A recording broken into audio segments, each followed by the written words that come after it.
Kamusta mga boss? Meron ba kayong mga biglaang lakad o gala na mga kasama nyo sa trabaho?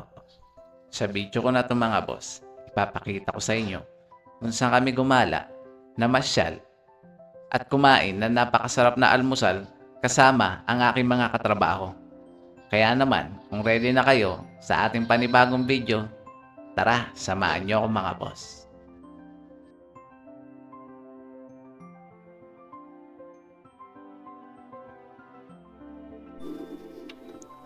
Yo, good morning. What's up mga boss? Pupunta tayo ngayon ng Morong Bataan para samahan yung mga kasama natin sa trabaho dun sa Lolings and sa Nanay Ems. Let's go.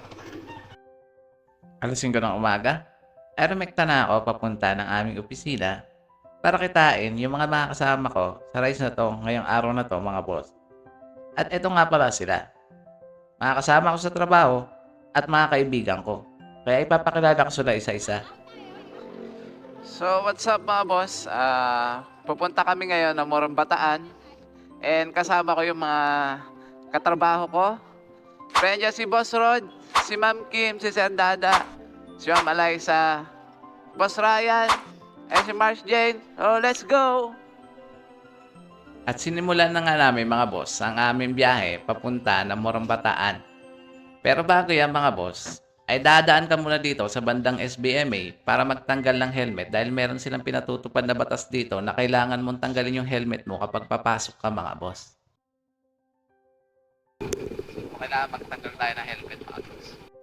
At kung bakit kailangan magtanggal ng helmet bago pumasok sa SBMA mga boss ay napakahabang kwento. Kaya naman, dinereksyon na namin ang pagbiyahe papunta ng Morong Bataan. At habang nasa kaligitnaan nga ako ng aming pagbiyahe, ay napansin ko na kakaunti lang yung aking gas. Kaya naman, napagdesisyonan ko na magpakarga muna dito sa gasoline station. At pagtapos noon ay nirekta na nga namin at tinuloy ang aming pagbiyahe mga boss.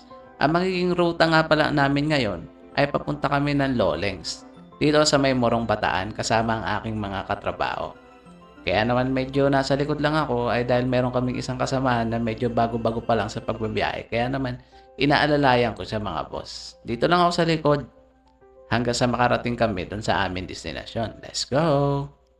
Pero bago yan mga boss, ay napadaan kami dito sa may bandang Anbaya Cove at inaya ko sila na huminto saglit. Dahil isa sa mga kasama namin dito ay first time mag-ride, inaya ko sila na baka gusto nila na mag-picture para meron naman sila kahit na konting remembrance. Ito nga pala, si Sir Dada at si Ma'am King ang isa sa mga bago naming kasama sa rides. Dapat yung kita yung Anbaya. Game. Kita Anbaya. Game.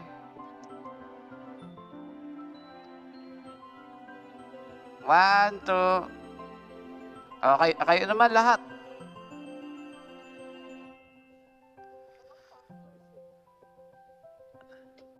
After nga ng pag-picture-picture namin mga boss, ay tinuloy na namin ang biyahe papunta ng Loling. Siyempre dito sa may Morong Bataan.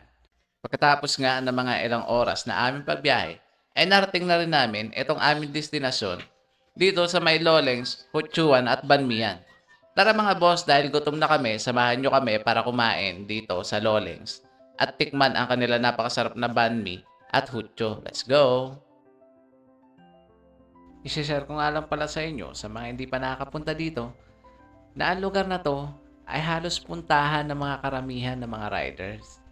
Kaya naman, dahil nandito na lang din ako, naisipan ko na magdikit na ng sticker dito sa kanilang wall kung saan maraming mga nagdidikit ng mga sticker, lalo na yung mga rider na mga napapasyal dito. Tara, magdidikit tayo mga boss para naman meron tayo ditong remembrance siyempre.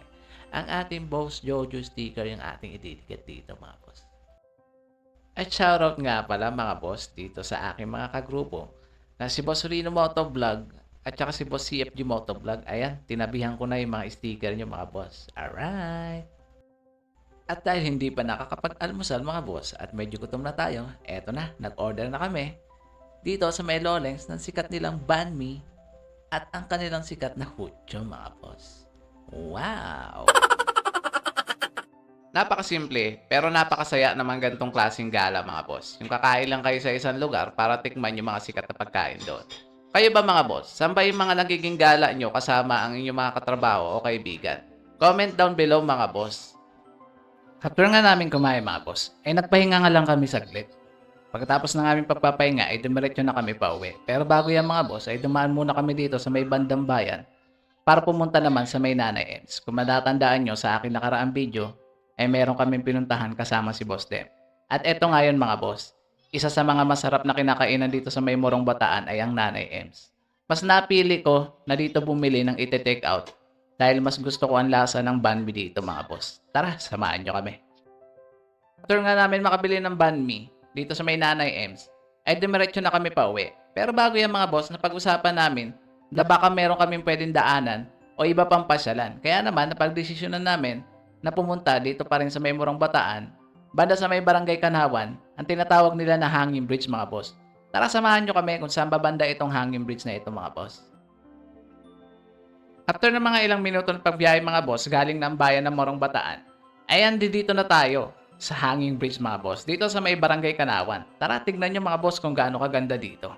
Kung makikita nyo mga boss, ay andi dito na nga at tinatapakan na natin ang sinasabi ko sa inyo ng Hanging Bridge mga boss. Medyo nakakatakot siya dahil medyo may kataasan siya mga boss. Sabi ng mga residente dito, pwede mong idaan yung motor dito na single mga boss. Ayan siya mga boss, o tignan nyo. Ang lalim no? Pero ang ganda niya mga boss sa mata. At binabanga rin namin yung mga boss. Nakita namin na mayroong mga naliligo dyan. Kaya sabi namin sa susunod, magdadala na kami ng aming mga extra na damit para makaligo naman kami dyan mga boss. Dahil napakalinis ng tubig dyan, grabe. At meron nga rin pala sila dito mga pinapaupahan o pinaparentahan ng mga cottage mga boss. Kaya maganda rin dito mag-picnic kasama ang inyong mga kaibigan o inyong pamilya. Ayan siya mga boss oh. 'Di ba? Napakalinis ng tubig dyan pag makita nyo ng actual mga boss. After nga ng aming pamamasyal na yan mga boss, ay napagdesisyon na namin na pagsipag-uwi sa kanya-kanya namin tahanan mga boss. Napakasimple, pero napakasaya ng aming naging rides mga boss. Lalo na dun sa mga nakasama namin na first time mag-rides na si Ma'am Kim at si Sir Dada. Sana makasama pa namin sila sa mga susunod namin mga rides mga boss. Hanggang dito na lang yung ating video vlog mga boss. Sana huwag kayong magsawa na suportahan si Boss Jojo sa lahat ng aking mga video vlog mga boss. Ride safe sa inyong lahat at magkita-kita sana tayo sa daan mga boss.